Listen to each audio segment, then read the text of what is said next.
Yo, yo, get up, nah I ain't a quitter. Toss me the ball, I'm a really big hitter. Big picture, I'm a straight killer. Rising the song to the highest bidder. Got juice, got gas, I'ma move fast. New shoes, new tracks, like who's that? I'm new, come back, better than last. Yeah, it's a new me, never gonna look back. Never gonna look back. Cause damn, I was built to last. You move slow and I move fast. And that's facts.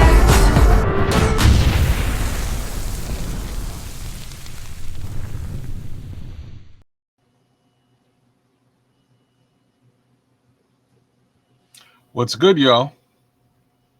Kids is back. Oh, CSP. What's going on? My man, the Bishop. What are you saying, Bishop? What's going on, everybody? What's happening? It is Thursday night with your man, Bishop. We got my man from AKA across Kez the the Canuck. pond, as we may say. My man, what's going on? Survival of the fittest, my friend. Surviving the lull smack in the middle of the off season and the preseason. We're getting there slowly but surely. But here I am doing the darn thing. How about you, man? How you doing?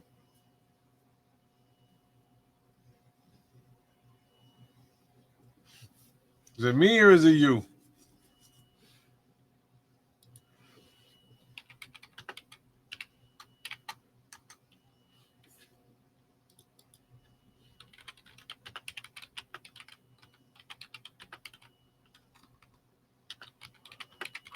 Let me adjust the time too. That'll help. Yeah.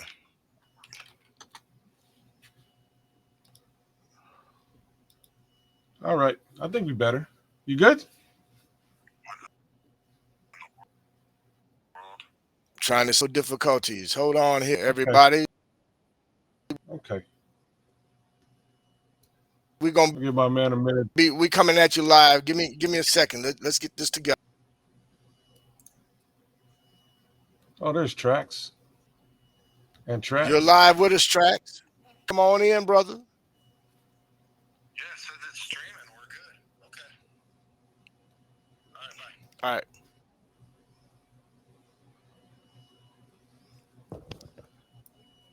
Yes, sir. All right, everybody. We're sorry about that little technical glitch, but we seem to be live. We seem to be rolling. And again, I got my man, the Canuck, chiming in with me tonight.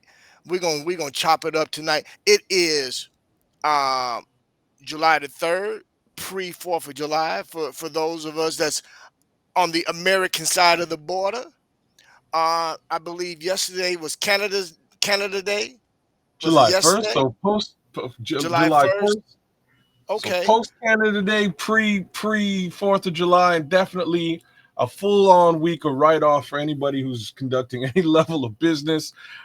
Enjoy. You know what I mean? Hopefully you guys are enjoying yourselves out there. And, you will all the way right through that weekend.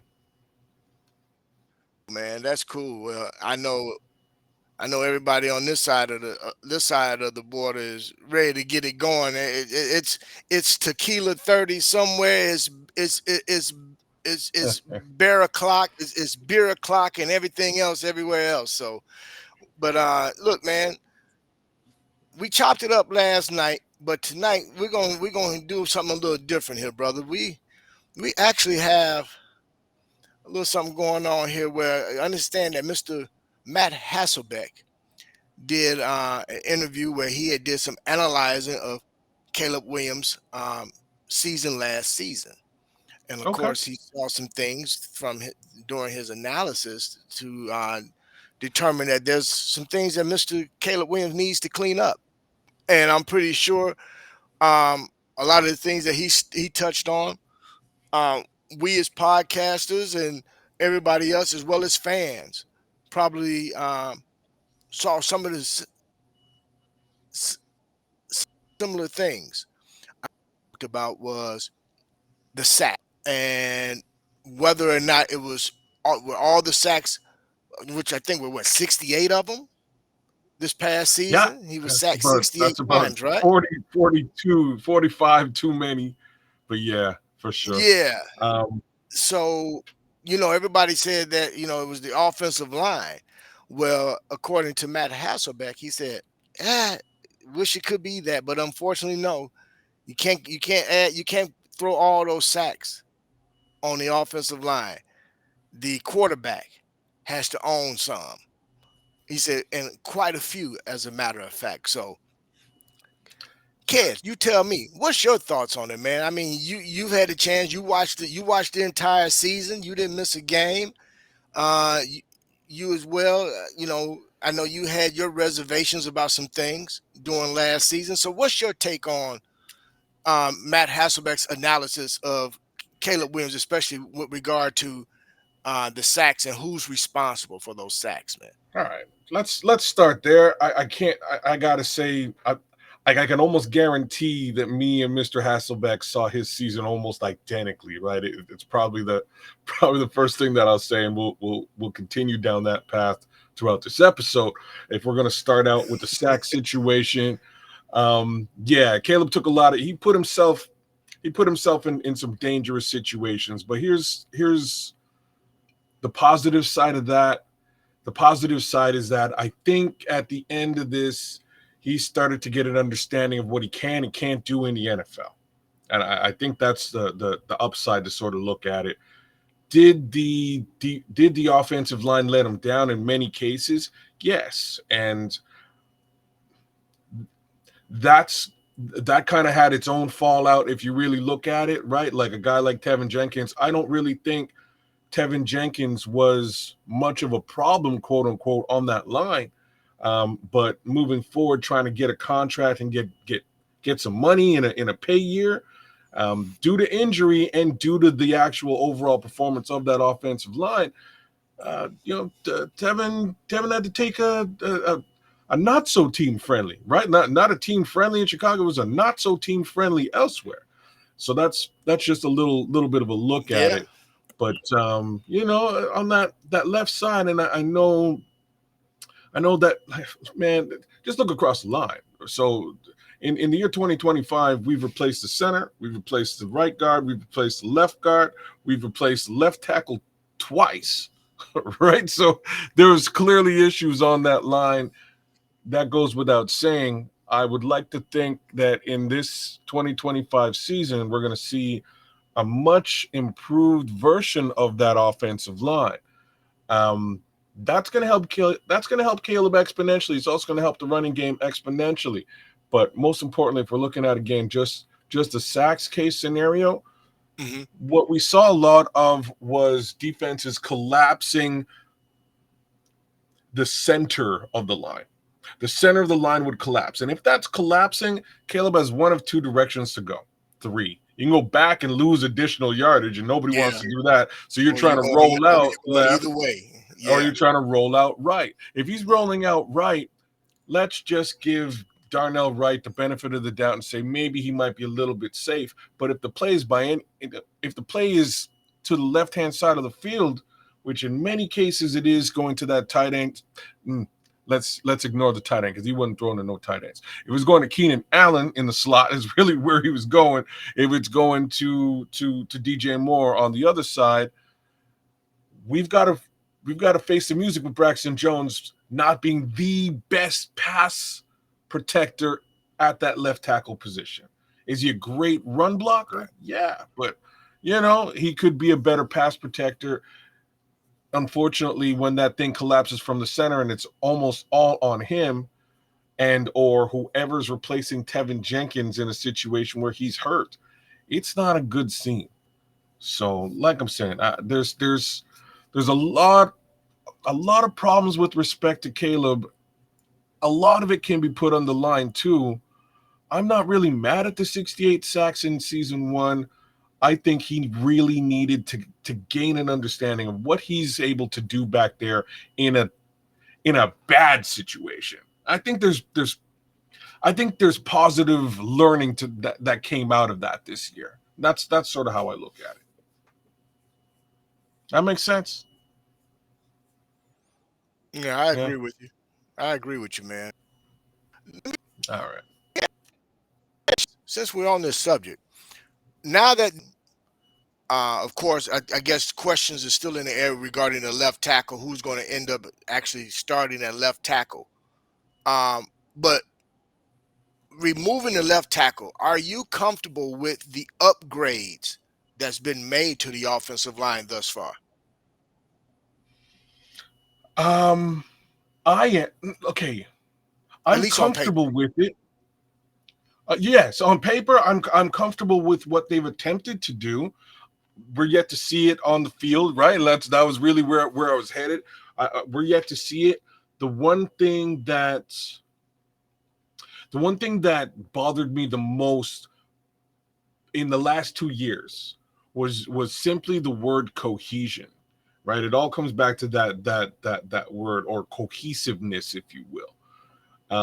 Where the lack of cohesion or cohesiveness was, it falls like right into the lap of Nate Davis. It falls right in his lap, right? Tevin Jenkins was a bit of an issue as well, just due to injury here and there. But if those guys got the opportunity to really practice and play together and gain an understanding of the man beside you and the man beside you, um, that's how you get that offensive line working again as a single unit, trusting the man beside you, right? That's how you build that. They really never had the opportunity to do it. Nate didn't want to practice, and unfortunately, Tevin was hurt most of the time. Neither one of those things bode well when it comes to an offensive line and how that line is going to perform on a Sunday. Right now, we've got a few brand new characters. These new characters, one of which is a consummate Pro Bowler, another one is a Pro Bowler too. We've got a great new center, and then we look to the left, and we have a competition going on between a second round pick who is just a massive, gigantic piece of humanity, and we've got another one who is, again, maybe not quite as gigantic, but definitely meets the measurables for that left tackle position, as well as Braxton Jones, right? So there's this thing's been upgraded across the board. I'm comfortable with it. I think, um, you know, I think if they get the opportunity to actually practice together and learn together, it'll go a long way. And I'll add one more little layer to this, and that's veterancy. And we've got, you know, we've got a couple potential veterans here. Like Drew Dahlman is it's hard for me to call him a veteran, but he's been playing at the center position for at least 5 years in the NFL, and I Mhm. think I think that's important to recognize. Then we're looking again at Joe Tooney, and Joe Tooney is one of the best, if not the best, left tackle in the game, right? I mean, left guard. Um, Yeah. Sorry, my bad, left guard, excuse me. And to the right of him again, a very solid veteran right guard, to the right of Drew Dalman. I think those veterans that have now come in are going to really lend a lot of knowledge to a younger right tackle in Darnell Wright, who's already looking like a fantastic draft pick for Ryan Poles, as well as whoever wins this left tackle position, right? I think they're going to be able to lean on the expertise of Joe Tooney. Like, I think Joe Tooney is like just an amazing addition to this line, and I think just having him there just immediately gives you trust and faith that he's going to hold it down next to you. So you just need to sort of focus on what you're doing and doing what you need to do to be in lockstep with Joe. Right. So whoever it is, if it's Ozzy, if it's Karan, if it's Braxton, I can't wait to see how that works in conjunction with Joe Tooney. Yeah. Yeah. Yeah. It's funny. I've been seeing, I've been kind of chiming in on some uh, other podcasts and just checking out some of the comments that's in the chats.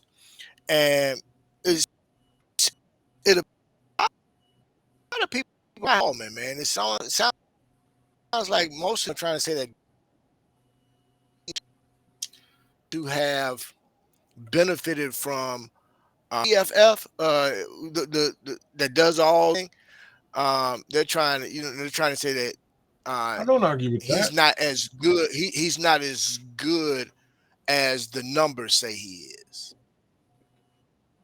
What you say to that? I'm gonna agree with that. I'm gonna sit here and say that I agree. I agree with that. With those, I agree with those general comments. I'm gonna say other things now. So yes, maybe PFF sort of blew his stock up a little bit. Um, but here's the thing: 2 years ago, we were trying to figure out why snaps were skipping across.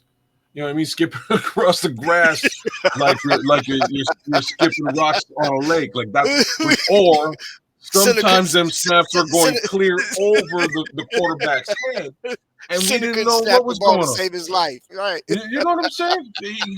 Nobody can snap. We Oh started out. yes. We started. Nobody. It was Cody Whitehair. We were well aware that he had snap issues, well aware, but he was the guy that they decided to go with. And when the snap issues reoccurred, right, the snap issues came back and reared their ugly head all over again. You know, what do you do? Like what? With So a this different is what I'm center. trying to say. Yeah, you put a different center in, and when they put the different center in, he played great and got hurt within like 15 minutes of the football game. It was something like that. He was out so fast. But at the, He was at the end of the on day, the what I cart can and tell you headed to the locker room. right away, immediate, as quickly as possible. So what I can say is, at the very least, they've got a center who has taken snaps in the NFL at the professional level for a fair amount of time. He understands the position. He's a veteran in the position, maybe not, quote unquote, an NFL veteran, but he's a veteran at the center position, knows what he's doing. We know he knows how to snap the football. We know he knows how to block. And when I say he knows how to block, he's going up against a guy that we just paid $40+ million to as well, in Grady Jarrett on a 3 times a week. So we know what we're kind of getting out of Drew Dahlman, right? And that same little, imagine you're Drew Dahlman and you're like, man, the Bears pick me up, they're gonna pay me some good money, and finally don't have to deal with this guy anymore. And next thing you know, they hire him They and bring they him bring over him too, and you gotta now deal with him for the rest of your life. There was no reprieve for Drew Dahlman with But respect to in all honesty, but kids, Grady that's Jarrett. good. Yeah, it's a good thing, though, boss, because now this way he continues to stay at the most elite part of his game because of who he's going up against in practice every day, which is another thing that I'm really excited about too, which brings me to my next question. With the additions that we have on defense, along with now having Dennis Allen as the defensive coordinator, do you think that that's going to help the offensive line be its best version of itself going up against that type of competition each and every day in training camp?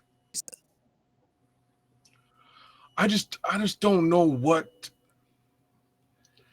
this line is really gonna look like, and I'm saying that with a smile right now because I'm really interested to see it. We've got Mm-hmm. we've got a plethora of edge rushers. We got a plethora of 3 techs. Is probably the best way that I can put it. I think there's 5 3 techs and maybe 6 edge rushers. Now, I don't know if the edge rush rotation is the greatest thing in the world, but you sort of mix and match with some of those 3 techs now, and you've got a really interesting group of humanity.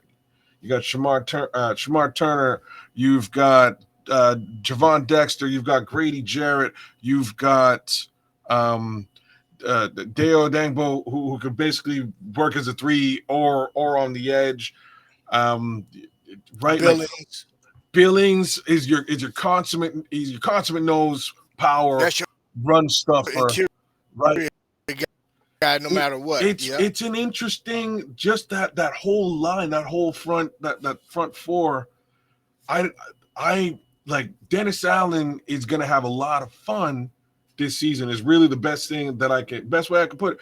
He's gonna have a lot of fun because he's got some humanity that he can use as chess pieces, move them in and out, switch them up, utilize specific skill sets for different tasks, and it's really up to him and how he uses these players. I have a strange feeling, so something that drove me nuts last year, but I came to understand it as the season progressed, was how frequently we saw Montez Sweat on the sidelines. Like it started to irk me after a while because I was like, this is a third down. What the hell is he doing on the sideline? He's our guy. Like, he should be on the field.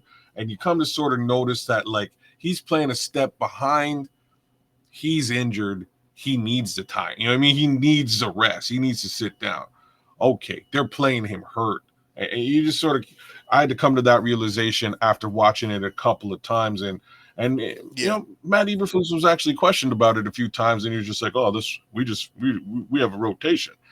And I think that was absolute garbage because they weren't rotating him like that the year before.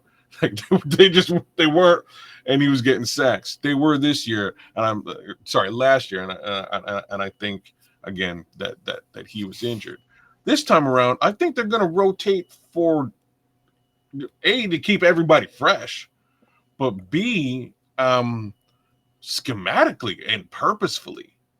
Right? Yeah. You know what I'm saying? Like with reason. Okay, we're gonna take Montez out right now. We're gonna drop in Austin Booker so Austin Booker can drop into coverage on this particular scheme. Whereas maybe we'll move Montez over to the other side this time. Dennis Allen gonna have a lot of fun. Like he is. And I'm excited about that because, to me, I think that only bodes well for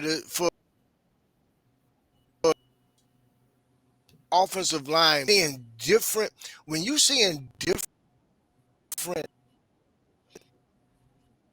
lineups, and you're seeing coming at you all different ways, that can only help that offensive line in terms of run blocking, pass blocking, but more importantly, communication up and down the line, calling out, coverages and being able to make sure that everybody's on one page. That's actually huge, man. I never you really think thought about it. Think about it, man. Going up against guys like this and a mad science. So you got two mad scientists. One is the head coach offensively, and then here you got Dr. Frankenstein over here and Coach DA on the defense. So imagine what these practices are finna look like, boss. Imagine. It's gonna be crazy. Well, I didn't really think about it this way, Bishop, and I'm so glad that you spun it like this because this is how a quarter. Okay, so I'm gonna start this comment like this. I think I saw the most growth with Caleb Williams last year, beginning the second half of the Minnesota game, the first Minnesota game, and into the second Minnesota game. By the second half of the first Minnesota game, you could kind of see Caleb Williams going, okay, I can see what's happening with this defense. They've been blitzing all day and they're getting through, and it's a problem. But I can start to see what the trickery is. Everybody's on the line, which means somebody's got to drop. Who's dropping? And he started to kind of feel it through, and it started to make a little bit more sense to him. And he had a pretty decent game second half. Second game, he was ready for it, right? Second game, he was actually ready for it. Fact is, he's not seeing that type of exotic blitz case scenario in practice ever with Matt Eberflus. He would never see that. he would only see vanilla front four get pressure and work the back end, Tampa 2. Like that's what he would see, right? Yep. With DA and the situation that we're talking about here, I think he's going to see a lot more exotic blitzes in practice and have to react to those that exotic case scenario much more frequently. And I think that's going to upgrade his quarterback IQ probably a heck of a lot faster than what we saw last season. And like I would not have even thought about this if we haven't, if we weren't having this particular conversation today. I wouldn't have even thought about it. But yeah, there's a lot of value there on the other side of the football with respect to what DA is going to be able to do with these guys. That's crazy. So think of it this way too. Now that we touched on that, one of the other things that Hasselbeck had mentioned about Caleb is relying upon his athleticism maybe a little too much. So now we've already talked about DA and his exotic blitz packages. How much athletic, and again, seeing these different blitz packages and different him to, I think personally, enhance some of his athleticism in terms of escape routes in the event of broken down coverage and you get a guy that gets free. Does he have a spin move to get out of it? What's his escape route looking like? But more importantly, a person that we haven't talked about, and one thing that we don't talk about enough on these shows, and including my own, are the coordinators and how important they are to the schemes, both offensively and defensively. So since we're talking offense and we're analyzing Caleb Williams, I think one of the coordinators that need to be spoken about the most is going to be Antoine Randall L, because the receivers are going to have to really be in lockstep and be in at the point where they need to be at, because this is going to be a timing offense, meaning when they coming out that ball out of it. So him hat routes down normally where to get that ball to any event of broken down coverage. If a guy gets loose, if a guy comes up the seam, straight up the middle or off the edge, so being able to tie in his athleticism along with knowing where that ball needs to be, and that receiver knowing, identifying and noticing what's going on too, to make sure that he's there to catch that football. So what's your thoughts on that, man, in terms of, the criticism of where he relied on his athleticism too much, but is that necessarily a bad thing? Yeah. Or now, because he's going to get a chance to see all these different exotic, blitzes, he get a chance to kind of work on some escapability or escape routes. Okay. So I'm going to agree. I don't believe it. So like, yeah, so I think like I said, I haven't checked out the Matt Hasselbeck comments. I really probably should, because like I say, I had a feeling we'd be pretty close to being lockstep. And I actually agree with this situation as well. I think he did rely on his athleticism a lot more than he should have. And what I mean by that is it starts with this. And Caleb Williams is not Justin Fields. He's not Jaden Daniels. He's Right. neither one of those guys.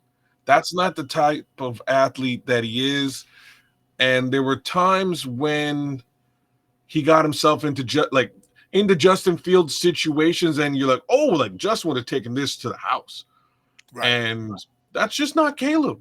Caleb has a little bit of athleticism in him. He has what I would compare him much more to that quarterback who shall not be named. He is now in Pittsburgh. With respect to athleticism, he's got a bit of a sixth sense to feel out pressure. He rolls out. He can get you 10, he can get you 20 yards if that's really the requirement. But I'm not going to expect him to take the ball to the house No. anywhere near as frequently as the other two guys that I'd mentioned earlier on, right? Like, he's an athlete, but he ain't those other two guys. And that's sort of what I meant by saying he wound up taking a lot of sacks last year, but I think the learning from it was just learning what are you capable of doing in this league?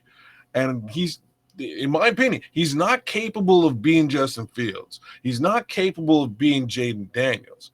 What he is capable of being is Aaron Rodgers. And ain't nothing wrong with that. Like, there's nothing wrong with that at all.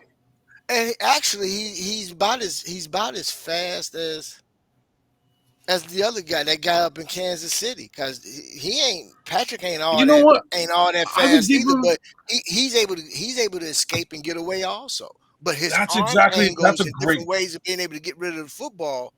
Between him and Rodgers, those two guys is who more I would align Caleb up with also when it comes to athleticism. Athletic enough to get out of trouble, but not so athletic to where he's just going to wow you with his athleticism. That's probably an even better comparison as far as Mahomes is concerned. Like I would have to say that Caleb is probably more shifty and faster than Mahomes. Like if you really came down to it, I don't think Mahomes is very fast, but Mahomes also has exactly what I'm talking about. He just has that sixth sense. He can feel pressure and roll out and escape that pressure and extend a play. Caleb can do that naturally, and not everybody has that capability, right? And that's really what you need from a quarterback. Now the question is, if he knows how to do that, the question really is, does he know when to do it, right? Like, that's the new question. It's when. Is this a situation when you need to roll out and extend a play, or should you just hit the tight end? Should you just hit the running back? Should you just hit DJ Moore in the flat, right? Like, there's opportunities now where he's going to have to be able to understand the difference between those two things. Am I going to roll out, let DJ get deep in this situation and hit DJ for a deep pass? Or am I going to nail him early on the flat and let him get the yak? So when we start to see both of those things from Caleb Williams is when you're going to see the evolution of Caleb Williams. And I'm going to tell you, Ben Johnson is going into preseason training camp pumping that. Just hit him. Get the ball in your hands. Hit him. Just get it out of your hands. Now that you've mastered when to do that, we know you know how to roll out and extend a play. Now you got both of those things in your tool belt, and it's going to be a problem for defenses because they're not going to know what you're up to now. Last season, they knew what you were up to. They collapsed the center.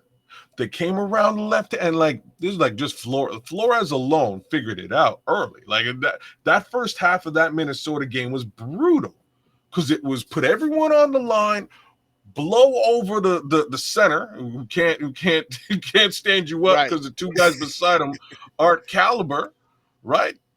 And he's gonna rush. He's gonna roll out the other way and look for Keenan. We're gonna blitz on the other side. What do you do?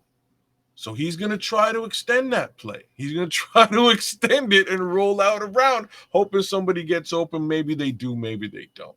But if you can hit that tight end, if you can hit that slot receiver early, if you can hit that running back early, changes the whole dynamic of what defenses do against you. I love it. Like I said, I think Matt Hasselbeck. I don't know. Like what else? What else did he say? Because like I said, I think he said a lot of things that I felt and saw last year, and I know that from a learning perspective, everybody gets down on people, especially first year, but from a learning perspective, the level of learning, the actual knowledge that Caleb Williams could have gained last year, it's astronomical. You have a great season in the NFL and everything works great. Good for you. Let's see how you do in the following years, right? Yeah. Yeah. Great season for CJ Stroud 2 years ago. Not so great last year. But he wasn't bad either. I ain't saying he was bad. I'm saying it I mean, he wasn't still great. he made it to the playoffs. He, I mean, they made the come playoffs on on, the man. You back. They make it made to the the playoffs on the playoffs. back of Joe. They made the playoffs on the back of Joe Mixon. Ask Stephon Diggs, right? Like ask Stephon Diggs if Stephon Diggs is gone. Like there's a reason for it. There's a reason he came Right. in and went. You know what I'm saying? They also let go of, I believe, their left tackle before the season, and CJ saw some reality. He had a bit of a reality check. I'm not down on Oh him yeah. either. I think he's I think No. he's great. You know, I think he's great, but I think you learn more from adversity than you do from vanilla skies. Well, I agree with you on that. So let's take another spin on this. So Yeah. we mentioned Anton Randall in terms of the receivers. We know he's going to have those guys finely tuned. They're going to know where to be. They understand what their assignment is. But there's a guy as well that we can speak on. I know we've talked about him a couple times here on here on the show. Um, which is Eric Bieniemy and what he means.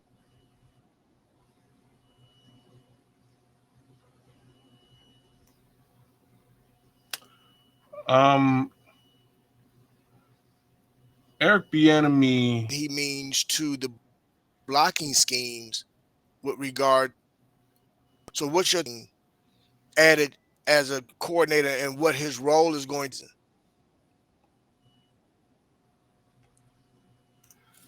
I wish I had a bit more faith in that running back room, but I know you're sort of looking at the offensive line to a certain degree. He's a great he's a super solid addition to this team, right?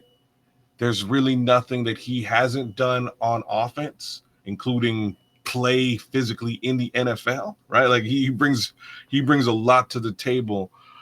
He also brings some fire, and I think that almost goes across the board with most of these coordinators. These guys are fiery. They're hyped. They want certain things to come out of this team, right? So I'm interested in what he will actually bring to the table. I have a feeling, though, it's going to ensure that the offensive line is a little bit better than one might have seen last season. That's the beginning of this. I know the offensive line was decent running the ball last year. I have a feeling they're going to be much better running the ball this time around, and I think a lot of it's going to come down to Eric Bieniemy ensuring that these guys are adhering to the scheme and adhering to the run patterns that he's put together. Other portions of this, you know, and I'm just hopeful now. Other portions of this is I'm really hoping that he gets in the ear of these young rookies, Monangai, Ian Wheeler, and Hankins as well, just gets in their craw and makes sure that these guys step up now. Because Hell, for that matter, Roshan Johnson why too. not? Right? Like why? I mean, he add him. Ain't no need to excluding him. Why not? I mean, Right? no, man. I'm with you. And you mentioned you don't have a lot of faith. What's your biggest apprehension when it comes that can make Caleb's job that much easier? Tell me, what is it about that running back room that kind of have you a little with your eyebrow raised a little bit? I touched on it yesterday with you, and it starts with field vision for DeAndre Swift. It also bleeds into running in between the tackles for Roshan Johnson. So those are the two things that I have problems with those two backs. DeAndre Swift can run in between the tackles. I can't say that he can't do it. DeAndre Swift is a fantastic catching back, and I think that's how they're going to utilize him. When it comes to Roshan Johnson, he's a Mack truck. He's running you over. He's not trying to, in between the tackles. He's not. No That's Fred not what he's. No, there's no juke. It's I'm on running his you side, down. right? He's not trying to be Fred Astaire. No, he's not Fred Astaire at all. He is he's Oh, a bull in a china shop. That's basically what he's trying to do. And in many cases, that's what you need. The problem is instead of running people over, he winds up running himself into the blue tent. And that's not really what anybody's asking for, right? Like that's not a good situation. So that's my problem with the situation as far as the run game is concerned, and I'll get a little bit deeper now. Um, the reality is Ryan Poles should know this, and I expected him to fix it. And when I say that, I mean you get yourself a rookie quarterback, and a rookie quarterback's best friend is that running back beside him. You need to have that run game for the rookie quarterback to lean on. Caleb Williams was throwing the ball in some games 50 plus times. That's unheard of. That can't be. It can't happen. You can't, and to quote Thomas Jones last year, Thomas Jones, was that his name? Was that the head coach? Anyways, too many head coaches in one season for me to pay attention to. yeah. But he Look, he bro. did mention, I didn't. I've forgotten the entire staff from last year. you might as well. I'm right there with you. I'm just saying he said something to the effect of now Caleb got to go put his cape on and be Superman. Nah, bro. Like that's not like last season. Yeah, I get it. This season, that should not ever be the case.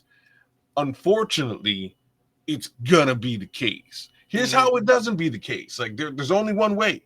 The only way that that's not the case leans heavily on that offensive line working, and it just might. The other side of this is getting that ball out like Tom Brady. Like Yeah, you got you two and got a to half be seconds. It's gone. Got to be. you got to be Tom Brady, and it's literally that simple. Because like facts is Tom Brady didn't really have no run game, right? Like the Patriots weren't a run heavy team. They were a yak team. You get the ball into James White's hand. James White is a running back, but he's catching the ball. He's getting 10, 15 early, straight up yak. So that's how you can combat that. The upside again is that's going to translate into numbers for your young quarterback. All the above case scenario could push this kid beyond that 4,000 that we're hoping he gets beyond. Fact of the matter is, like I said to you yesterday, the guy who won the Super Bowl only put up 2,900. So we don't need 4,000 to win the Super Bowl. You just need a cohesive unit. And that guy that I just mentioned, who had 29, has access to the best running back in the game. And that's the difference. You get yourself a quality bell cow back, and away you go. Caleb Williams is now complementary to the run game and vice versa. So you very boisterous with regarding back room. I'm a little. I'm more optimistic with regard to that room, only because I just think that we're going to utilize some blocking schemes. I mean, that's going to really help the running game. But I personally am excited to see what Manangai actually brings to the table. I've been a fan of his. I liked him at Rutgers. I think the kid can be. I won't use the word special, but I will say I think that he's going to surprise the fan base with what he brings to the table and what he how he helps this offense and helps Caleb. Um, I don't know what to expect there, and we can say things like this. Like this would not be the first time that a seventh round back came out of nowhere and shocked the NFL. Right? This happens strangely. It happens in San Francisco. Sorry, San Francisco and Kansas City more often than not. Like it seems to happen. Rico Dowdle, I believe, is a very late round pick as well, working out in Dallas. It happens. My problem is just the idea to bet the farm on it is crazy. That's where I am. Like if you had the opportunity to get this problem solved, you solve the problem. That's not how it shook out though. So here we are with Monangai. I think Monangai again will get on the field with pass blocking capability. I think that's going to bode very well for him. Get him a couple of extra touches in this upcoming season. I think Tutelage from Eric Bieniemy is going to be worth its weight in gold. I think that the improvements to the offensive line is also going to bode very, very well because again, when you had Tevin Jenkins and Braxton Jones together, sometimes running the football became a lot easier. Unfortunately, that was not very frequent last season, and that alone may have taken a lot of toll on the expectation for DeAndre Swift and the gang. Um, Hmm. so a working offensive line, a cohesive offensive line, could bode for some optimism here. You know what I mean? Like there's ways to And, make this work. and You I'm know? glad you said that, kids, because what wanted to kind of touch on really quick is as a fan base, we feel that the running back room has some issues that may not have actually been addressed directly. But perhaps maybe we're the only ones that see that room as a problem. And the coaching staff, who've had all off season to evaluate as much tape as possible on these guys, and now they've had OTAs and minicamp to,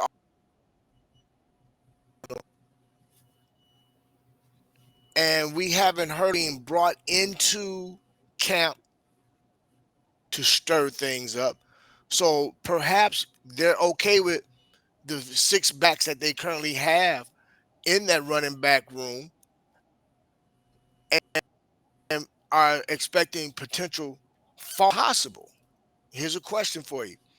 Based off of who's currently on the roster for training camp, is it possible that we do see a little shakeup in that room where someone who we think or thought would be a shoe in might be on the outside looking in? And if Yeah. so, who would that be? You got to start with the obvious answer, and that's Travis Homer. Um, Travis Homer brings special teams value all day long. Fact of the matter is, special teams value can be replaced elsewhere, right? So that's just the facts. If they look at so the Daniel Hardy's going to bring special teams value.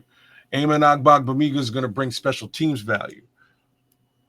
There's two guys you can determine whether you're going to hold on to those two guys and or the running back case scenario. You may find out that somebody becomes available over the course of the next few weeks and perhaps You let go of the running back and you bring that other body in, right? It's not to be there's a fair amount of potential for this to happen, and I say it this way because of a few things. The first thing is the Bears were clearly going for a running back in this draft.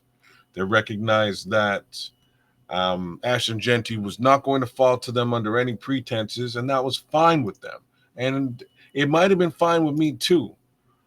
The flip side to this is that they were waiting for Henderson or Judkins, and both of those guys went directly before them. Those are the two other guys that they were interested in. Boom, boom, one by one, those two guys got picked off. So they pivoted and went elsewhere and did what they needed to do. Got their tackle, got their wide receiver, and eventually got the running back down the road. Now, I'm saying this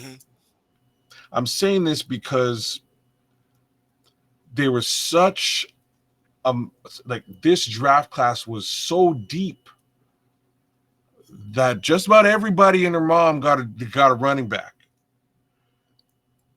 The reality there is that running backs, once we dwindle down to the number 53, running backs are going to start to fall into free agency. It's just the facts. Like, here's one that blew my mind. Like, one, I believe, was it Judkins? Like, one of those, somebody went to the Patriots. The Patriots got one of these running backs. And I can't remember who it is off the top of my head. But the Patriots have a fantastic running back right now. They've got Ramondre Stevenson. I assume they're going to allow him to run the rock, but maybe not. Maybe they want to move on from him because it's getting close to time where you need to pay this guy. Maybe he has, he has a lot of tread on the tires, and you want to move on with your new young back, or you want to utilize him in trade capacity to gain some capital for next season to build up your team. There are things that can be done here with respect to running backs, just given who got drafted. Another team like this is the Buffalo Bills and what's his name? The Patriots James ended Cook. up with Trayvon Henderson.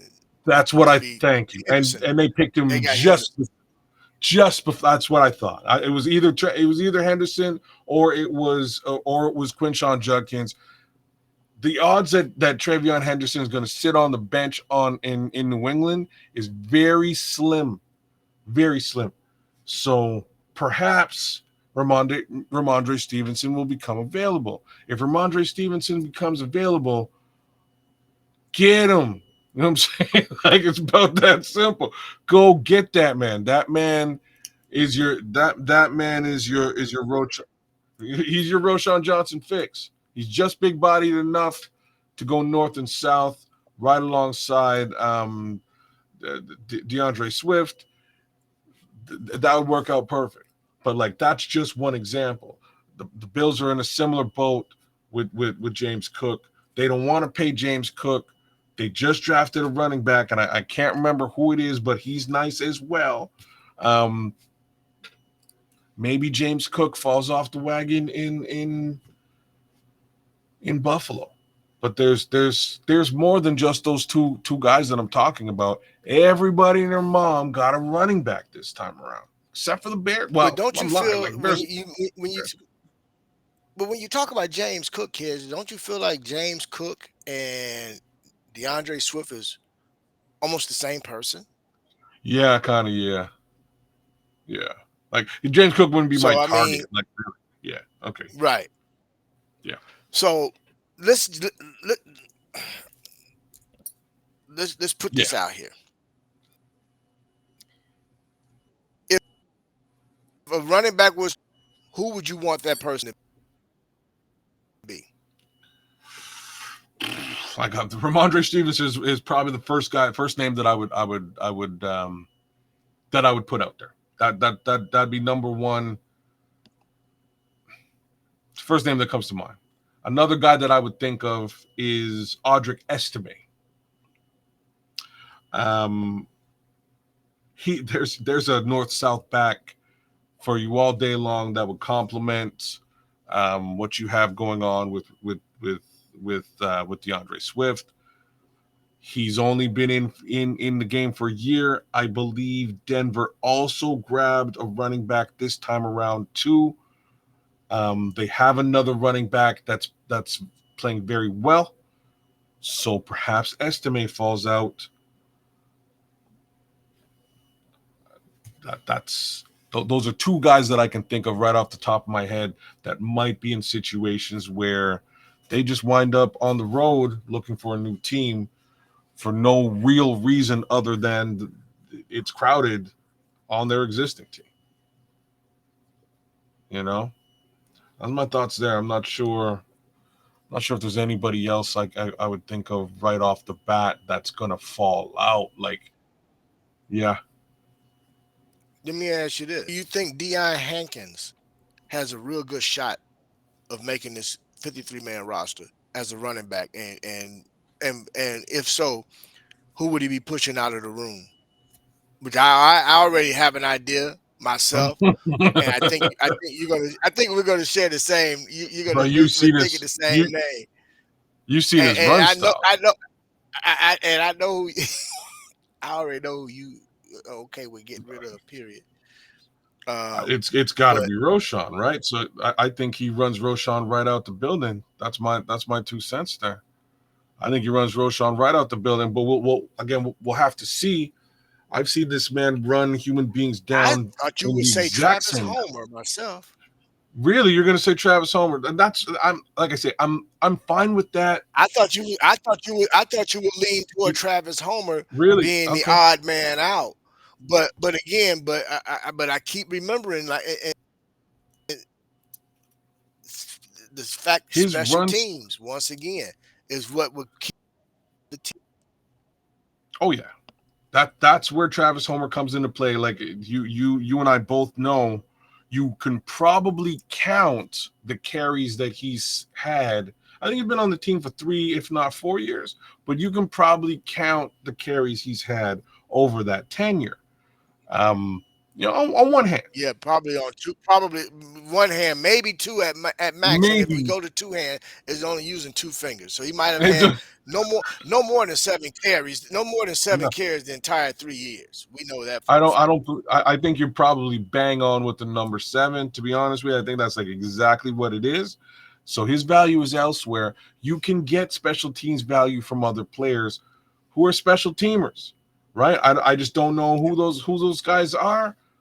Maybe we Right. brought them in on free agency. Maybe some of these undrafted free agents are special teams wizards, right? Who want to play football. You know what I'm saying? They want to be on the team. So that can be replaced.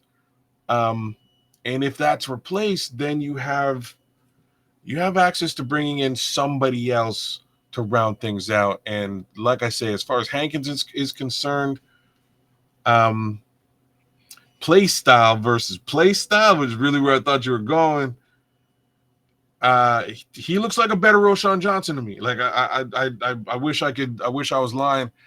He looks like a better Roshan Johnson. He will truck the daylights out of you. He will also Fred Astaire, right? Like he will do that too in between the Yeah. tackles, and that's why I like him. And he got a little more, and he got a tad bit more of a little He got a burst to him nice as well. burst when he comes through. You're right. It was surprising to see. Um, I'm gonna say almost all of those same things with a little bit less on the burst and a little bit less on the truck for Ian Wheeler. I compare Ian Wheeler to Jordan Mason, who ran all over us last year when we played the San Francisco 49ers. I like Look, bro, I'm gonna be honest. I like me some Ian Willer, man. I hate that we got Yeah, cheated out of the fact that him being hurt, man. Because I would get some carries, and it just didn't happen. And I'm hoping that he gets an opportunity to redeem himself in training camp. That there's going to be a shakeup in his running back room. I really do. I can't put my finger on who it's going to be, But I think, man, and I said it last night, that speed is everything when it comes to this team. Um, it's really going to come down to who Monanga, I think, is going to be a shoo-in because one, he doesn't cough up the football. The kid hasn't fumbled the ball all 4 years in college. Knock on wood. I'm not trying to jinx the man as soon as he gets into the NFL. Um, I think Ian Wheeler and Hankins are both going to apply pressure, and it's going to come down to can Roshan Johnson handle the pressure that's coming his way, but more importantly, you to a Travis Homer that's significant to where you can't afford to let him young bodies as well. You know, it's possible that both those guys could be the odd men out, and the two new guys are the additions to the room, and you have the veteran and DeAndre Swift as the primary veteran back in that room. That's just me. I just think the way that this offense may come together and how Ben Johnson really wants to attack. And remember, I said it last night. I'm gonna say it here tonight. I really foresee where they're going to really be trying to attack the middle of the football field, where they're going to really try to hurt really exercise, impose their will on the middle of the field of the opposing defense. And you do that by being able to run the gut. But more important, when you got in the middle of the field to where now they got space, and you got guys with that. I'm talking about these guys are 4-3, 4-4 guys, man. You know, and you got cats that ain't afraid of no contact, don't mind lowering that shoulder and getting with it. It's gonna be interesting, man. I think those are the two odd men out. And I like Roshan Johnson. But I think because of the injury history and the fact that when we look at Roshan, we see Hankins, you know. So Hankins could be that safety valve for them to feel comfortable to say, you know what, Roshan, we appreciate what you have done for us, but we're going to move on with this guy that we know that haven't had those injuries. And Ian Because it's Wheeler, like one more of them with his, one more of them, one yeah, more of them one more. Come concussions, on, bro. bro. And he could be done he could be done. You know, and I think with Ian Wheeler, I think if he gets an opportunity to be healthy and we knew that he was going to be that.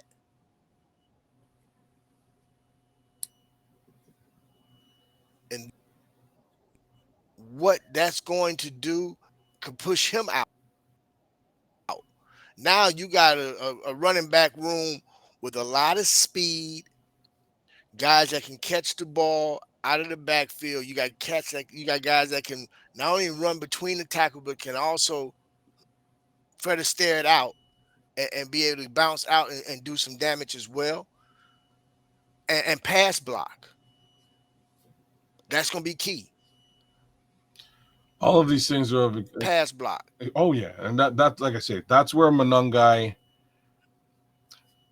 Like I used to love Tariq Cohen for a little tiny guy, like his ability to just stick his nose in there and pass block Yeah. was it was an impressive thing to watch. I always held a lot of respect for Tariq Cohen in that scenario. And then I saw clips of Kamanungai. So like I don't know what to tell you. Kid's a good back. He's shifty as all hell. He's got great contact balance. There's things that are very interesting about Kamanungai as a running back. But his pass pro it's something to watch. You guys are gonna like Bears fans are gonna be very surprised unless y'all been watching the Oh, the bro. the, the, the tape on Mononga. You're gonna be very shocked to see this little tiny guy just get at it. Like he gets after it. I've seen him just put linebackers in the dirt, and I was like, wow, look at this little guy go. Like, look at him go. So beware of that. I believe that is gonna get him on the field a lot sooner than I think all of us might have expected. So not to say like DeAndre Swift is a bad. I'm not saying he's a bad pass blocker. Like he's all right at pass blocking. He does okay. Um, But he don't get in there and rough it up like Monangai do. I mean, no, I've watched Monangai decleat guys, man. yeah, I've seen him he decleat guys. You know what I'm saying? he'll take you off the ground. He'll lift you into the sky. The line is literally linebacker, somebody coming in, and I've watched. I'm like, oh, and you know what, man? He reminds just a hard nosed guy, man. Great center of gravity, tough to bring down. You're not bringing him down with the first tackle, first Yeah, and foremost. You're not doing that. He keep his feet moving, man, and he's a tough son of a gun, man. He's a tough son of a gun, and he got some size to him, man. He might not he ain't 6 feet, he ain't 6'1", but that cat, man, that's a fire plug there, brother. he's a That's a bowling fire ball. plug. He's a tiny little bowling ball. Like I don't even. That's like a bad and it's a bad analogy. But he's like for a little guy, he's rocked up, man. He's Yeah, compact and yeah. solid. So I'm excited to watch him when he gets his opportunity, when he gets on the field. I'm excited to see what it actually, how it transpires.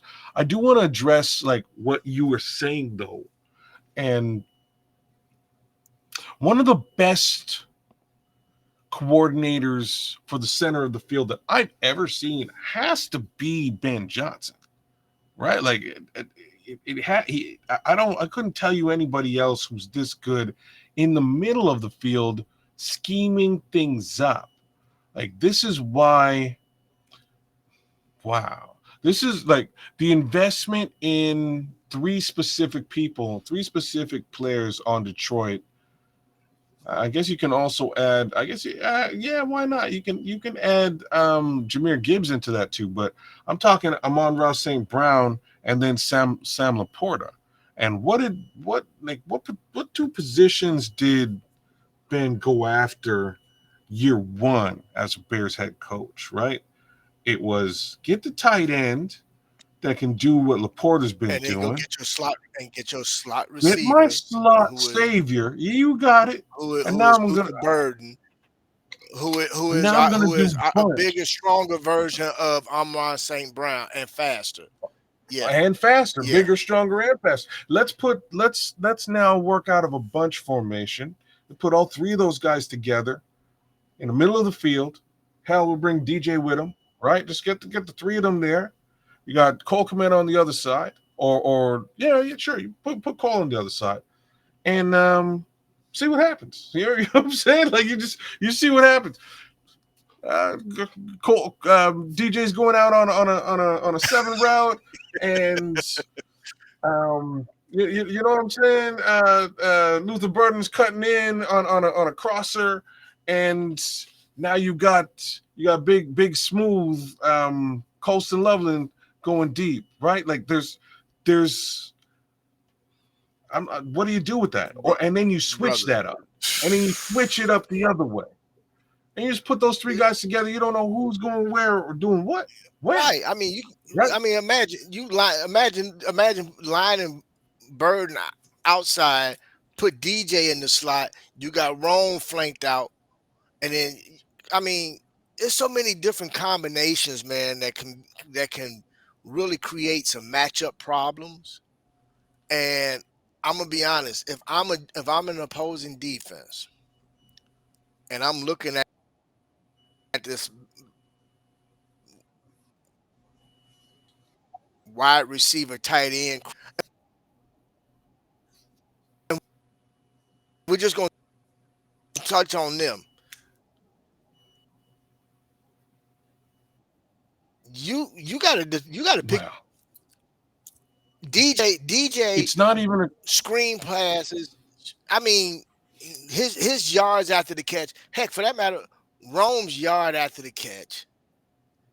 These guys, man, and I mean, we keep touching on them, but we got some guys, man, that not even getting any talk, any conversation at all. And them guys are going. I mean, come on, man. You got Duvernay. Who else we got? brother. Zacchaeus. You got Olamide Zacchaeus, bro, and like this is what I'm talking about. This is why I brought up the bunch formation, because if you interchange now, if you change up, you go sit Luther Burden on the bench, and you bring in Olamide Zacchaeus, and then you hit DJ Moore on a screen pass. Oh boy, now you got Colston Loveland blocking, or you switch sides. Right, you switch sides. You put Cole Kmet in that bunch formation this time, and now Cole Kmet's blocking for you along with Olamide Zacchaeus, and DJ Moore is doing what he does best, just getting yak. That's crazy. Like the amount of stuff that can be done right now from a schematic perspective offensively is wild. It's kind of crazy. All we need is a couple of things. Working offensive line, which I think we might just have. We also need a quarterback who can get the ball out of his hands quickly. And I think that's coming. I think it's been worked on, and it will be ready come September. Those two things are in existence. That little bunch formation I just sort of put down for you. I expect to see it all the time. I expect to see it very regular, because in Detroit, that's what they would do. And they would scheme it up. They'd scheme it up so that either J-Mo gets that screen, right? J-Mo's your screen guy.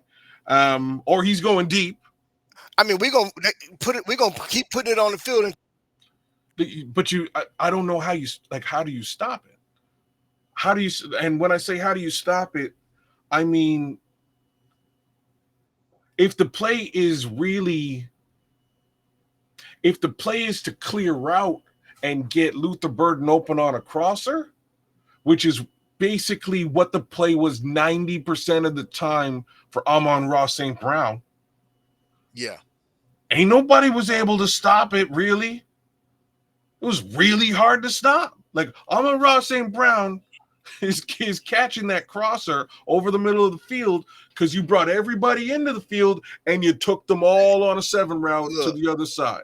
So it's just you one-on-one with a receiver. That play alone got Amon St. Brown paid. Paid like you wouldn't believe. Like you wouldn't believe. Got He him made paid. a bunch of money. What? Since we're on the receivers, man, there's a receiver, man, that I'm kind of curious to see if he can make.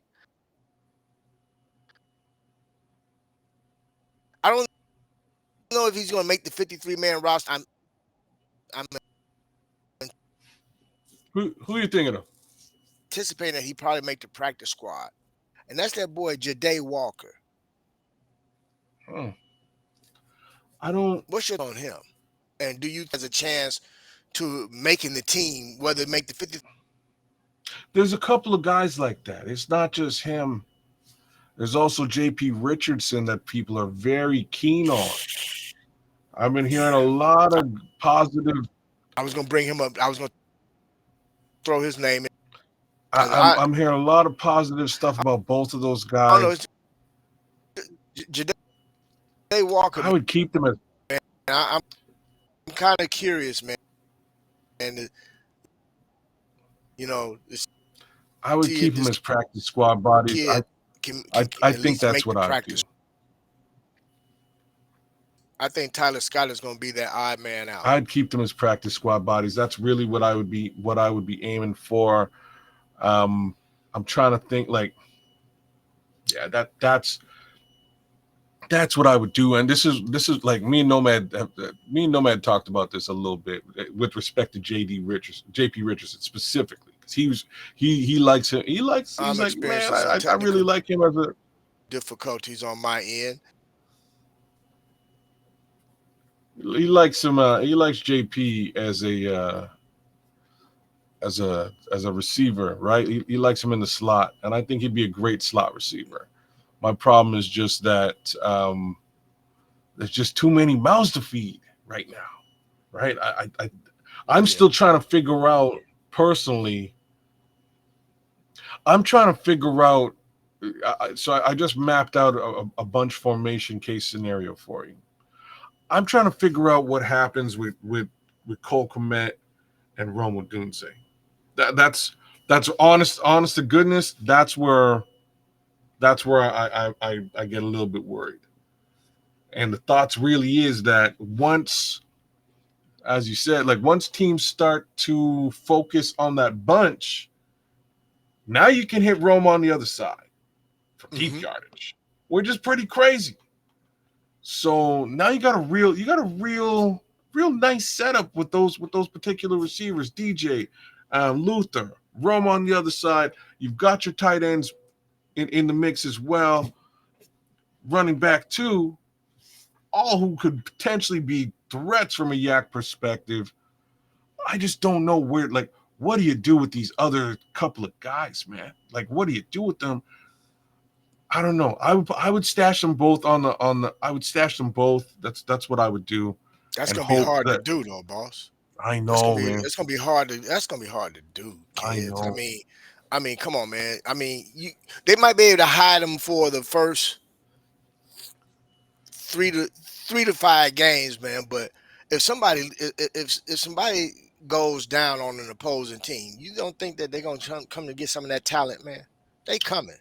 They're coming for sure, and this is what I'm saying. I'm like to make matters worse. The guys we're omitting in this conversation a little bit is the two guys we just brought up a minute ago, and that's Zacchaeus and Duvernay, right? Like Duvernay's job is locked. Yeah, He is the special teamer. So yeah. he's going to be here, right? Like he's going to be here regardless. Um, which leads me to think like I know what Olamide Zacchaeus' role is as well. He is that pass blocker, like he is. Hmm. He's a perfect slot, to be honest with you. Worst come to worst, Luther Burden comes down, he plays, he blocks the daylights out of anybody and everybody required, and he will still get that crosser case scenario that we mapped out, a la Amon-Ra St. Brown. He'll do the same damn thing. He can do that. He's proven he can do that in Washington just this past year. He had a great season. I expect no less. But then we get into the depth of the wide receiver position, and good Lord, I don't know what you do. But I guess it's a good thing, man, to have that kind of problem. Because we haven't had that type of problem in God knows when either. So I mean, it's Yeah, you this is you the same you you team that want to you thought, want to keep them all. You know what I'm saying? You want to keep yeah, them all, but unfortunately, you're not going to be able to. We just hope that we keep the right ones. But this is something that I was thinking about while you were talking about the bunch formations. Imagine, man, if we go four receiver set, and you put you put your burners, but each one of your burners you can motion somebody to the slot. It's I mean, you you can can switch any one of them. goodness, All of them can play the slot. Like it's and there's no shortage. right. I mean, again, if I'm an opposing defense,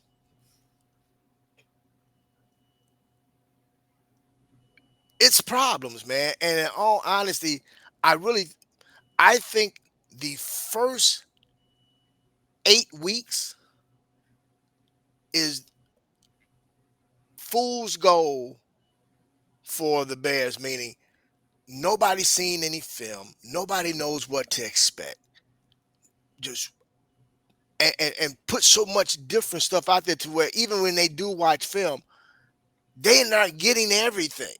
They don't know what they're gonna get because constantly throwing wrinkles into the playbook, of course, they're gonna, they're gonna probably quarter it out in terms of getting everybody on the same page and getting Caleb into his rhythms. But by week 10, after I would say after week 10, they're gonna be at least 60%, 65% into that playbook, which is plenty for the season, for this first season under this new regime.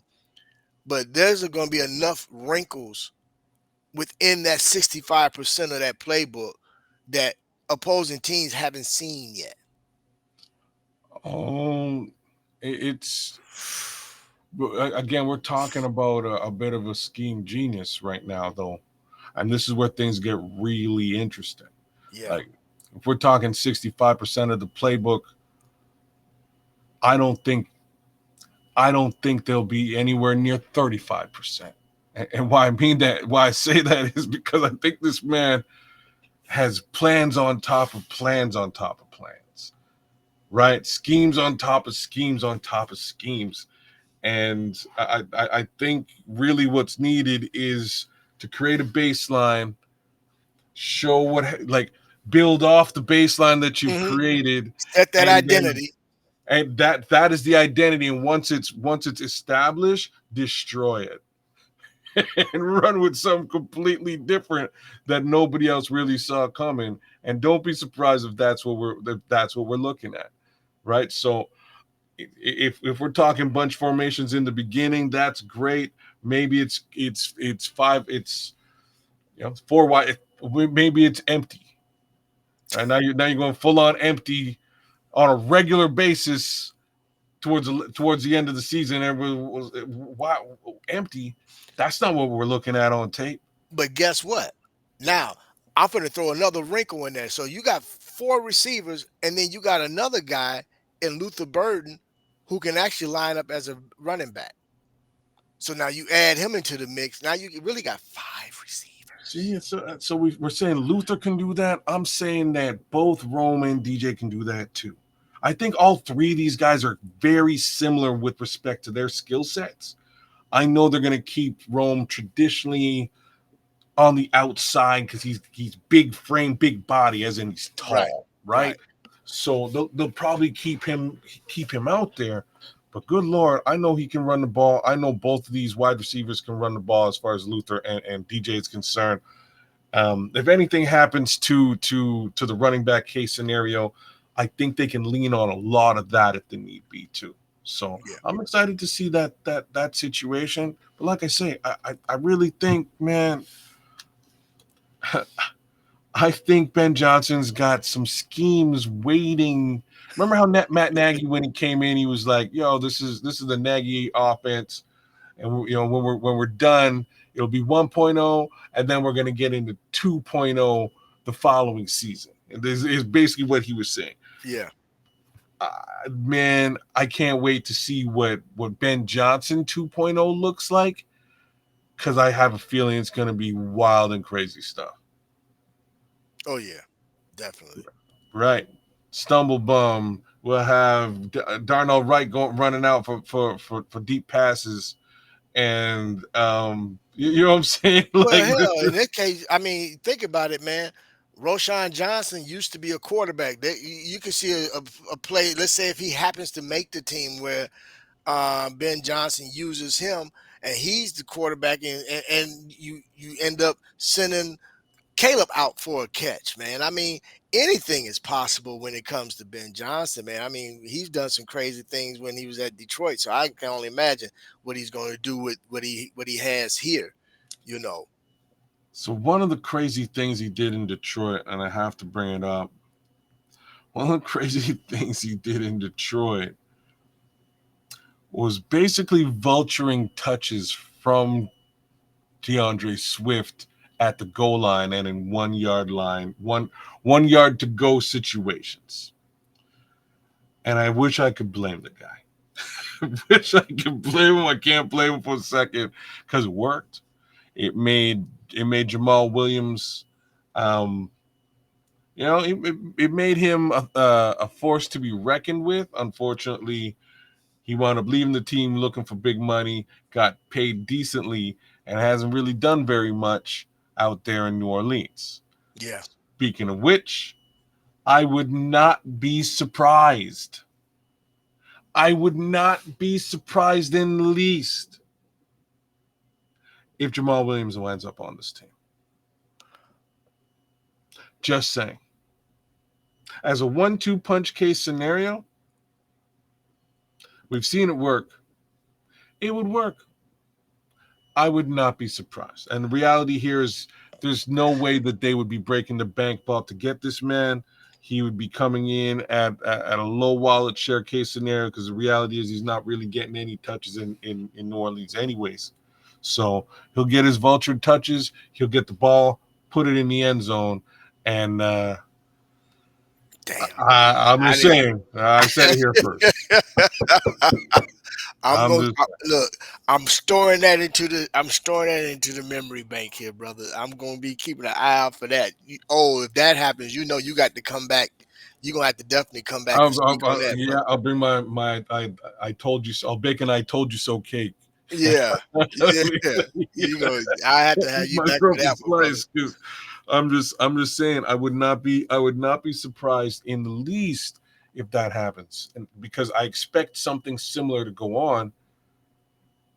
I'm just not sure if Roshan Johnson is the guy to do it, No, right? look, I just use that name because he's currently on the roster. Because Yeah. again, we don't know who's going to end up um, available when the cuts start. After training camp.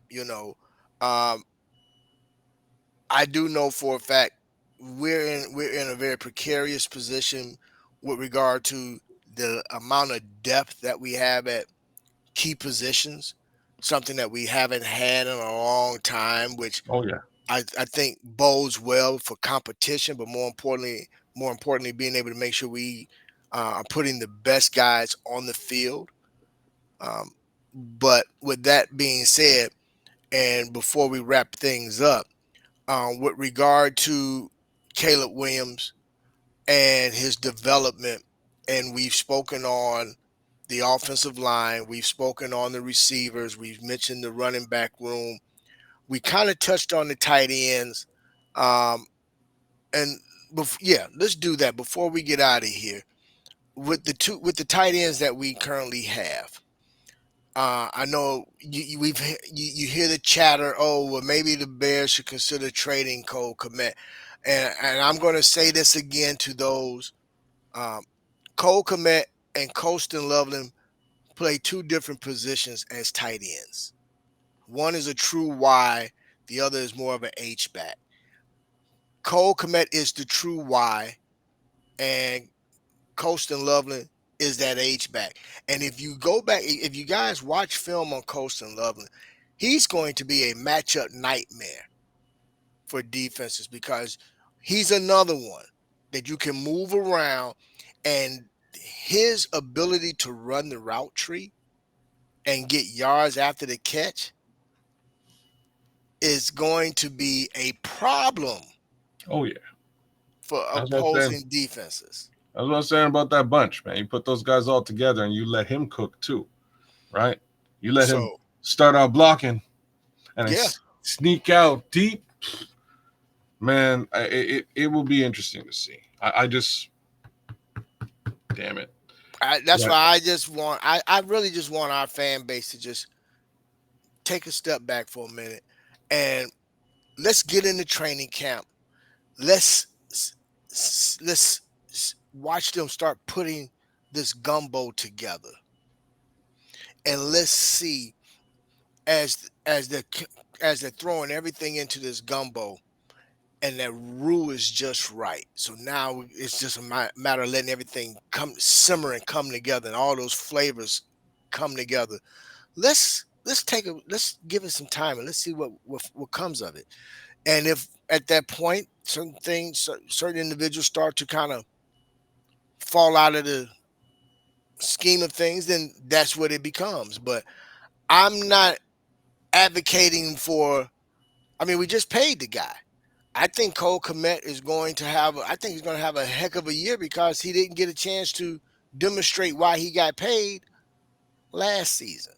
And I think he has a bit of a chip on his shoulder, as well as other guys on this offense. I think as a whole, I think the entire team is walking around not with chips on their shoulder, with bricks on their shoulders. They're looking to come out and really um, make a name for themselves and be respected.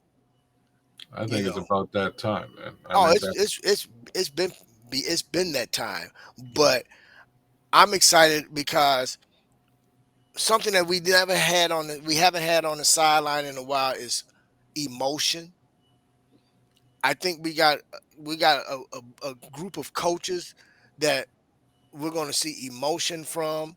We're going to see guys damn near running on the field if our quarterback takes a hit that he shouldn't take, or one or any of our guys for that matter.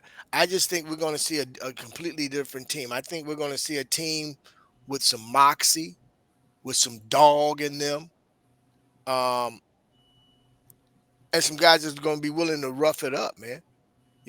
Whether it be guys on the defense or as well as guys on the offense. I think we got some cats with some mean streaks, man, and they're not going to be playing around. I think the Chicago Bears ain't surprising nobody. I think everybody already is paying attention, so they're not going to surprise anybody. But I Oh, I think think they're going to surprise some folks, man. I think people are have been paying attention, but you are your record, right? So that being fair the enough. case, I think a couple of teams are going to definitely overlook us, especially early into this season. And part of that moxie that you were just describing, I think we're going to see some of that on this coaching staff. Yes. And I know you're talking about the players more specifically, but I think we're going to see it as part of the coaching staff. A little bit of emotion from them when calls aren't going the right way, and things along those lines, where we saw Matt Eberflus do absolutely nothing.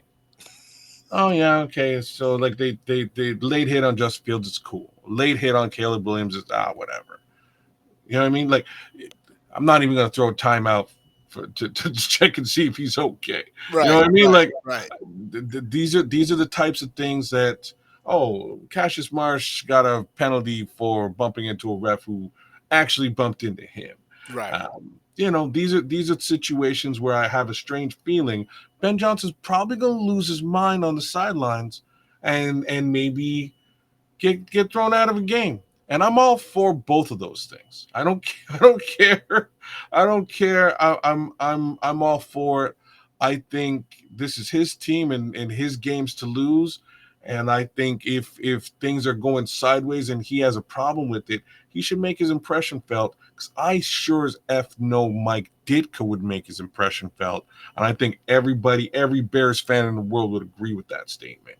Right. So let's see what we get from an emotional perspective right there out of this coaching staff in the year 2025. Couple little housekeeping tidbits with respect to Caleb Williams.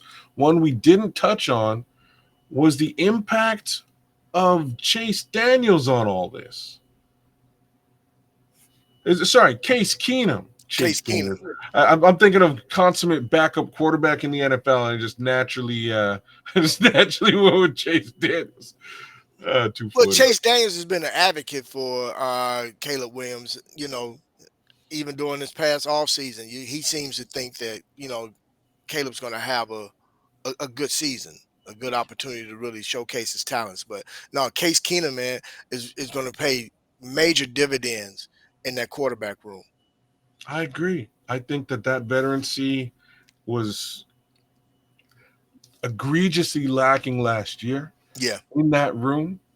I think Caleb needed to be able to turn around and say, "Hey, man, like, how would you handle this situation where you've been and where you've been, right? Like, Hmm.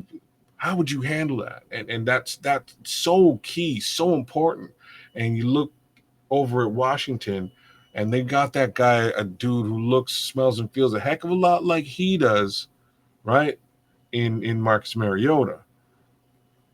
Top draft pick, very athletic, similar skill set. And you can really sit down and have a conversation with that guy about how he did it when he was the starting quarterback during his time. Same type of conversations that Caleb Williams should be having with Case Keenum. And from a play style perspective, the play style is actually somewhat similar too. Like Yeah. I have to, I have to, I have to put it out there. So, Case can go out there and show Caleb a couple of things. Here's how I would do this within this scheme. Here's what I would do. Here's when I would get the ball out of my hands. Get an idea as to how these things would actually look, as opposed to looking at the other quarterback who's also in a learning position just like you are in Tyson Bagent. So I think that's huge for the development of Caleb Williams moving forward as well.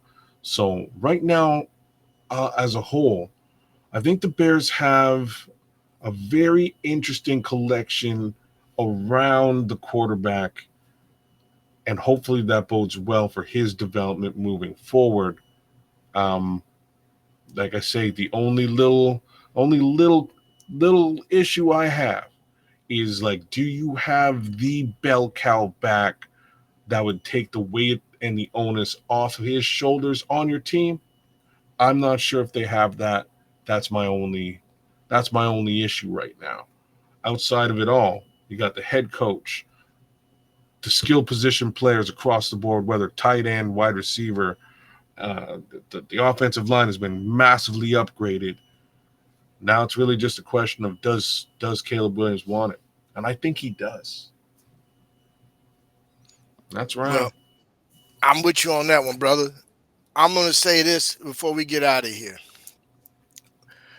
We are literally days away. Actually, what are we? 18 days away from the veterans reporting to camp, which means we're about to play some football. We've been waiting on this. We have a new regime. It's time to put up or shut up. And that's for everybody. Mm-hmm. Coaching staff, players, you know, the organization as a whole. So I'm excited, man. I'm really, really praying for everybody to remain healthy. I'm hoping that we can get through training camp with little to no. I would like no injuries at all. I'm Yeah. hoping that these guys are really invested in their bodies during this off season, getting all the necessary stretching, massages, everything necessary, man, so where they can get through this training camp. Um, I'm really hoping that Caleb gets an opportunity to really show why he was that number one pick, and shut some of these yahoos up who seem to think that they know everything. Defensively, um, there's a couple guys that I'm really pulling for defensively to kind of redeem themselves. Tyreek Stevenson is one. I actually want to see Tremaine Edmonds have an outstanding year as well. And I want to see Montez Sweat show everybody why we went after him and we paid him, you know. But one of the guys, the unsung hero the guy that I'm really rooting for is Javon Dexter. I'm really looking forward to him um, having that coming out year this year and wreak havoc. I think this kid is going to put up some amazing numbers from that three tech position, you know. And of course, my guy, Kyler Gordon. I think that kid is going to I think the kid is going to be in conversations of being considered one of the top nickelbacks after this season. I don't. If there's five nickelbacks above Kyler Gordon, I don't know who's doing the rankings. I don't know who's ranking stuff out there, because that kid. Well, you know what? we're gonna see him used in a different capacity this time around. So I'm not even maybe I'm jumping the gun on this one. Maybe I'm jumping the gun because I know he's gonna be used in blitz capacity so much more frequently. And when I say that, he's likely going to just sort of be he's likely just going to be given the green light Hmm. when it's like, okay, you know, go. You see it, you go. Right. You know what I'm saying? You see Yeah. it. If it's there, you go. And Yeah. and if that's the case scenario, that's a beautiful thing to see with him on that side of the ball. You're right. I need so much more from Tremaine, and I believe this DA scheme is exactly what the doctor ordered for Tremaine Edmonds to really make his impression felt on this Chicago Bears squad. So those are the two guys I kind of expect to see a bit of a lift, a boost from. But I'm also, and we touched on this yesterday, I'm interested in that edge rusher spot. I kind of need somebody to be the guy there because what's going to happen is much like I was describing earlier. There's going to be a lot more pressure created in the center of the offensive line that we're going up against. Those three techs that I was talking about earlier on, Grady Jarrett, et cetera, et cetera. Those defensive tackles are going to wreak havoc in the center of the field, which does what? Just like we said with respect to Caleb Williams, it flushes the quarterback out to the side. Edge rushes are key in that scenario. They Yes. should be eating so much more. I know that Montez Sweat can do it.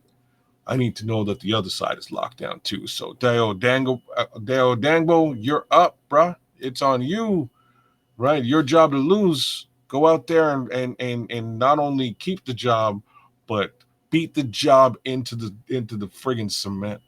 You know what I'm saying? Like I was Yeah. gonna say the dirt, but like forget dirt. It's gotta be rock solid. And you need to beat it in there so ain't nobody taking it out like Yeah. Excalibur. You need I'm a with you.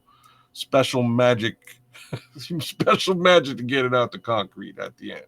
Go kill that thing, bro. Go Yes, sir. destroy that thing. Yes, sir. Well, hey, look, everybody, we do appreciate you guys hanging out with us on this Independence Day Eve. It is July the 3rd. Um, Before we get out of here, I'm gonna definitely I want Kez to let everybody know where he can be found, and you guys can definitely catch him and follow him as well. So, Kez, tell everybody where can they find you, man? Where does the Canuck hang out?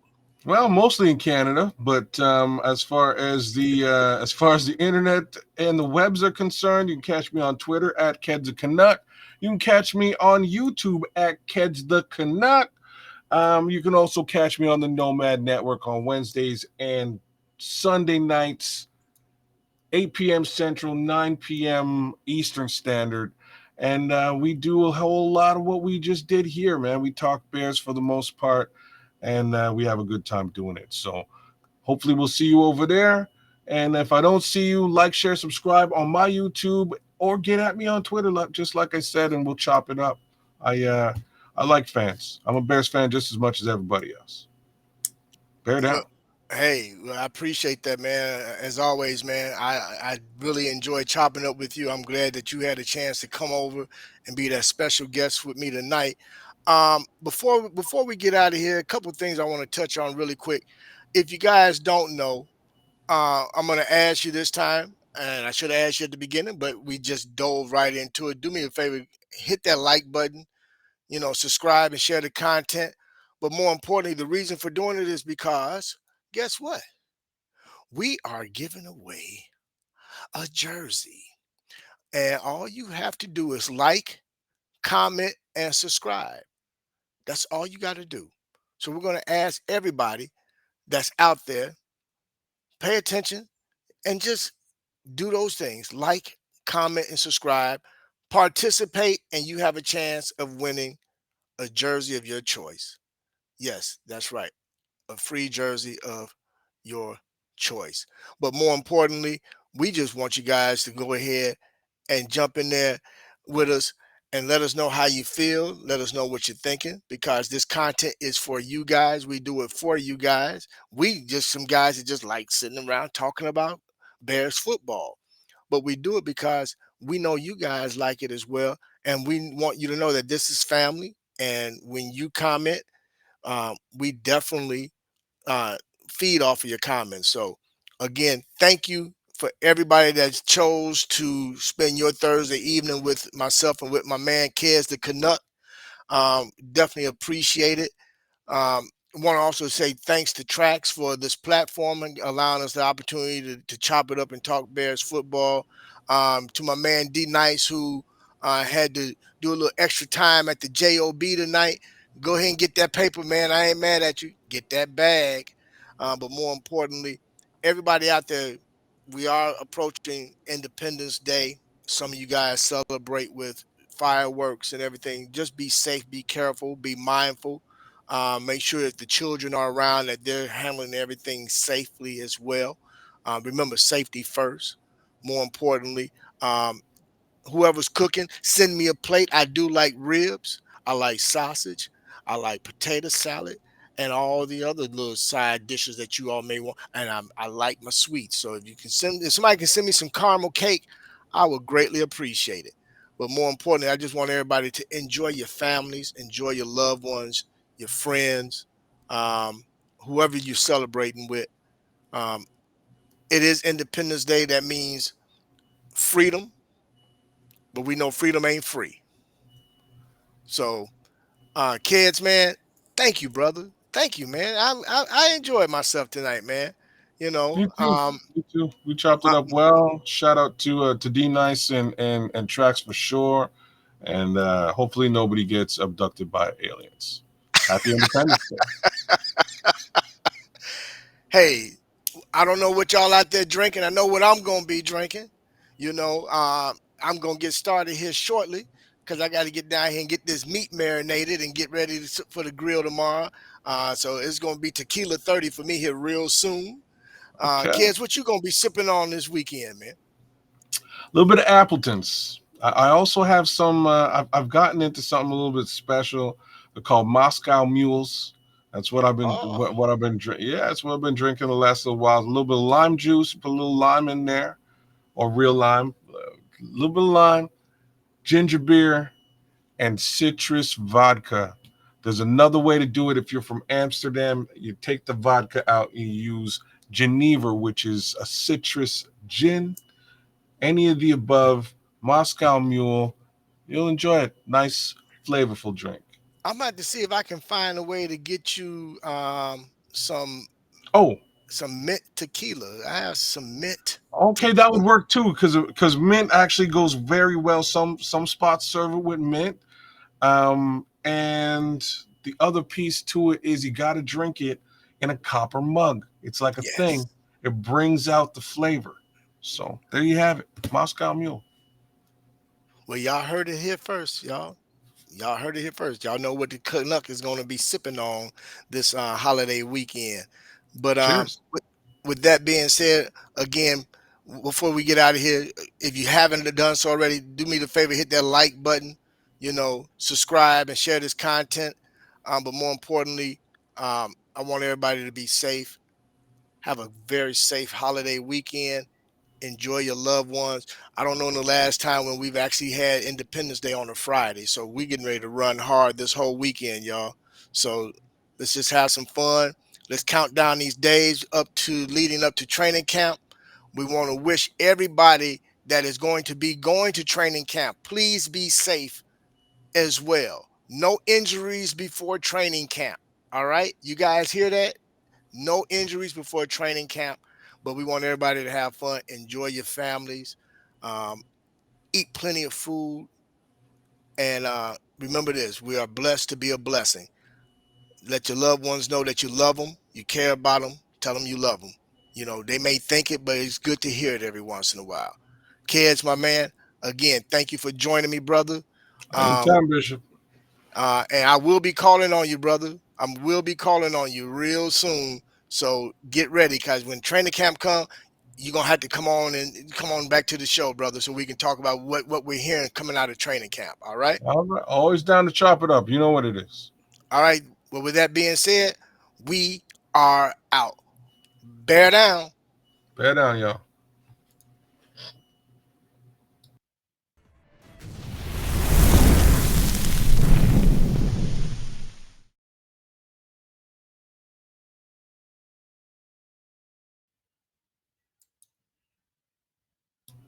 That's fun.